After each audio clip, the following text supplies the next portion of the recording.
Projek inovasi kami bertajuk Baja Kompos Organik.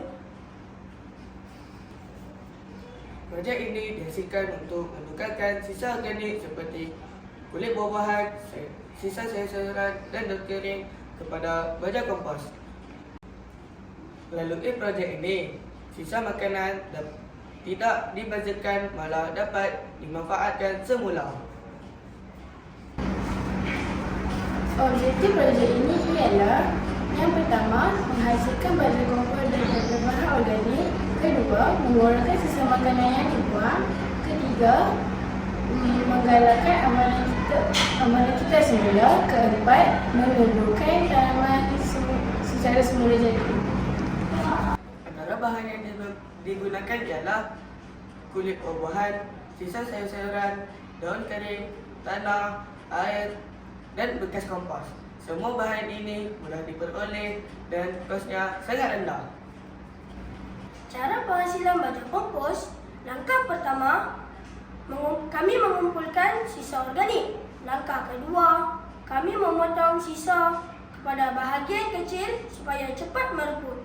Langkah ketiga, kami menyusun sisa organik dan daun kering di dalam bekas. Langkah keempat, kami menyiram sedikit air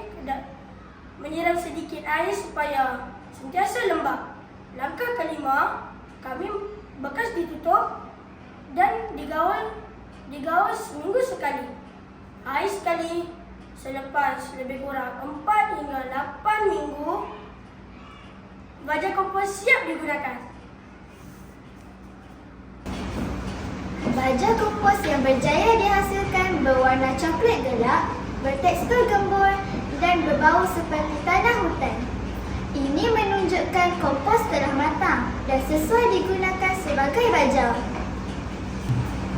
Antara kelebihan projek ini adalah mengurangkan sisa makanan, menjimatkan kos pembelian baja, menyuburkan tanah, mesra alam dan mengurangkan pencemaran. Baja kompos ini digunakan untuk pokok bunga, sayur-sayuran, pokok buah-buahan, kebun sekolah dan tanaman di rumah. Kami percaya projek ini mempunyai potensi untuk dikembangkan kerana baja kompos boleh dijual dalam bungkusan kecil kepada penduduk setempat, nursery dan pengusaha kebun. Selain membantu alam sekitar, projek ini juga boleh menjana pendapatan. Kesimpulannya, projek baja kompos organik membuktikan bahawa sisa makanan dapat ditukar menjadi baja yang berkualiti. Projek ini dapat memupuk sikap menghargai alam sekitar serta menggalakkan amalan kelestarian dalam kehidupan seharian. Sekian, terima kasih. Sisa organik hari ini, baja berkualiti esok.